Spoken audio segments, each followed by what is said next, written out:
Hello everyone, welcome to my channel Rahas tutorial. আশা করছি তোমরা সবাই খুব ভালো আছো। আজকে যে বিষয়টি নিয়ে আলোচনা করব সেটা হচ্ছে মেক। মেক মানে করা, আমরা সবাই জানি, কিন্তু কাউকে দিয়ে কিছু করানো, সেখানে কি হবে?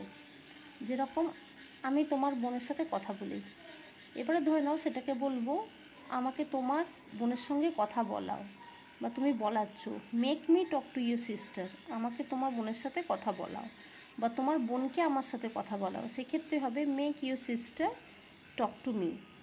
কোনো মানুষকে দিয়ে, এখানে মেক পজিটিভ ভার্ব বলতে বোঝাচ্ছে কোনো মানুষকে দিয়ে কোনো কাজকে করিয়ে নেওয়া।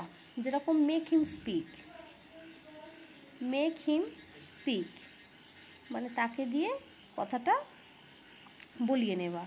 মেক হিম ডান্স বা বলতে পারো মানে তাকে নাচানো, মেক হিম ডান্স, বা মেক হিম সিং বা তাকে দিয়ে গান গাওয়ানো। এই যে এখানে মেকটা মানে কাউকে দিয়ে কিছু করিয়ে নেওয়াকে আমরা এই অর্থে এখানে মেকটাকে ইউজ করছি। এখানে ধরে নাও সেন্টেন্সটা আমি সিম্পল ফর্মে তোমাদের দেখাচ্ছি, এইভাবে ইউজ হবে। ধরে নাও এটা প্রেজেন্ট টেন্সে বলছি, subject make or makes, objective case plus verb first one for object। ধরে নাও I make you speak English, আমি তোমাকে দিয়ে কি ইংলিশ বলিয়ে নিলাম।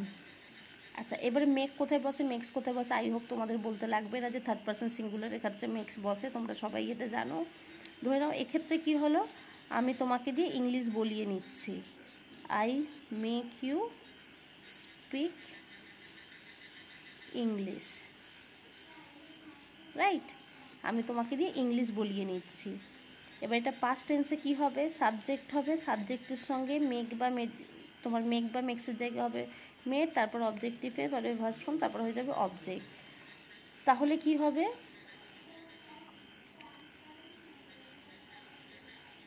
I made you speak English. আচ্ছা, পয়েন্ট টু বি নোটেড, এখানে তোমরা খেয়াল করো, আই মেড ইউ তারপরে কিন্তু ভার্বের ফার্স্ট ফর্মই বসবে। এখানে অনেকে এই ভুলটা করে যে মেডের পরে কি করে, তারা ভার্বের থার্ড ফর্ম বসিয়ে ফেলে, যেন I made you spoken English. না, এখানে কিন্তু ভার্বের ফার্স্ট ফর্মই বসবে। এটাকেই ফিউচারে কি হবে, বা I made you speak English, বা তুমি এটা বলতে পারো পাস্ট ফর্মে, হি মেড মি লাভ, সে আমাকে হাসিয়েছিল বা কাঁদিয়েছিল, সে আমাকে ইংলিশ বলাবে। এটা ফিউচার টেন্সে হবে, he will make me speak English. এক্ষেত্রে হবে তোমার ফিউচারের ক্ষেত্রে হবে সাবজেক্ট, তারপরে উইল, তারপরে মেক, তারপরে অবজেক্ট কেস, তারপরে যেরকম ফর্মটা হয় ওইভাবেই হবে, he will make me speak English.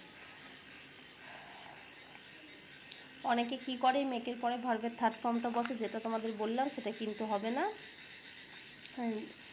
যেরকম অনেকে কি করে, আমি যেটা আরেকবার তোমাদের বুঝিয়ে দিচ্ছি, যেরকম হয় শি মেড মি ডান, সে আমাকে কাজটা করিয়েছিল। অনেকে এই ভুলটা করে, না, হবে শি মেক মি ডু, সে আমাকে দিয়ে কাজটা করিয়ে নিয়েছিল। মেক মি ডান হবে না, মেকই হবে। Make her dance. সিমিলারলি তোমার কন্টিনিউয়াসের ক্ষেত্রে হবে, ধরে নাও আমার মা আমাকে দিয়ে ঘরে কাজটা করায়, my mother is making me do all the house hold work, আমার মা আমাকে ঘরে কাজটা করায়। সিমিলারলি পাস্ট টেন্স হবে my mother was making me do all the house hold work, আমার মা অতীতে কি কাজটা আমাকে ঘরে করিয়েছিল। তাহলে আর তোমার ফিউচারের ক্ষেত্রে হবে my mother will making me do all the house hold work, আমার মা আমার কী হবে, আমাকে দিয়ে সমস্ত কাজটা করিয়ে নেবে। ঠিক আছে, তাহলে কি হবে, যেমন আমি তোমায় কথা বলাচ্ছি, I am making you talk, আমি তোমায় কথা বলিয়েছিলাম, আই মেড ইউ টক, আমি তোমায় কাল কথা বলাবো, I will make you talk. যেরকম ধরে নাও একটা এক্সাম্পল দিচ্ছি, যেমন বাচ্চাকে কি হয়, মায়েরা হোমওয়ার্ক করিয়ে নেয়, তো যেরকম বলতে পারি যে বাচ্চারা তো নিজেরা হোমওয়ার্ক করতে পারে না, সেক্ষেত্রে কি হবে, ইউ বা তুমি তোমার বাচ্চাকে হোমওয়ার্কটা করিয়ে দিয়েছো, ইউ হ্যাভ, তোমাকে বাচ্চাটাকে করাতে হবে, you have to make your children you have to make your children do their homework. ঠিক আছে, কি হবে, তোমাকে তোমার বাচ্চাকে দিয়ে কাজটা মানে হোমওয়ার্কটা করিয়ে নিতে হবে। You have to make your children do their homework. সেরকম সে আমাকে দিয়ে ঘরের কাজটা করিয়ে নিয়েছিল, she made me clean the house. সে আমাকে দিয়ে ঘরের কাজটা পরিষ্কার করায়, সে ঘরের কাজ পরিষ্কার করে, she make me clean the house. সে আমাকে রাগিয়ে দিয়েছিল, সি মেড মি অ্যাংরি। আমরা তোমাকে কথা বলা শিখিয়েছি, উই মেক ইউ স্পিক। তুমি আমাকে ধরো আমার ভুলটা বুঝিয়ে দিয়েছো, you made me realise my mistake. তুমি আমাকে আমার ভুলটা শিখিয়ে দিয়েছো, you made me realise my mistake. এইভাবেই আমরা কাউকে দিয়ে কিছু করানো বলানোর অর্থে আমরা মেকটাকে ইউজ করে থাকি। আমার ভিডিও থেকে যদি নতুন কিছু শিখে থাকো তো please like, share and subscribe করে দিও। Thank you.